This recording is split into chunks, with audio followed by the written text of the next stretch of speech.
A paz do Senhor, povo de Deus, passando aqui para deixar uma palavra de Deus para o nosso coração. No livro de Êxodo, capítulo 13, o versículo 21 diz assim: E o Senhor ia diante deles de dia numa coluna de nuvem, e à noite numa coluna de fogo, de dia para os guiar pelo caminho, e à noite para os alumiar, para que caminhassem de dia e de noite. Veja bem, aí já no capítulo 14, no versículo 19, diz assim: E o anjo de Deus que ia diante do exército de Israel se retirou e ia atrás deles.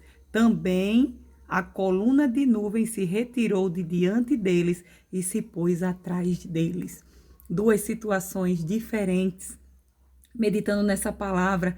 E uma situação, o anjo do Senhor, a coluna de fogo, na verdade, a coluna de fogo e a coluna de nuvem que ia fazendo a sombra durante o dia, a coluna de fogo clareando o caminho para que eles caminhassem naquele deserto, tinha um propósito de Deus nisso, de irem à frente. E nos versículos do capítulo 14 diz que o anjo de Deus, ele se retirou e ia atrás, e a coluna também para trás do povo. E essa passagem do capítulo 14 se refere ao momento em que a coluna e o anjo de Deus fica entre o povo de Faraó e o povo de Israel. Então Deus tinha uma estratégia para estar ali, se retirando atrás daquele povo, para ir para trás daquele povo, como ele teve a estratégia também de ir à frente com uma coluna de nuvem e uma coluna de fogo. E Deus colocava essa palavra no meu coração.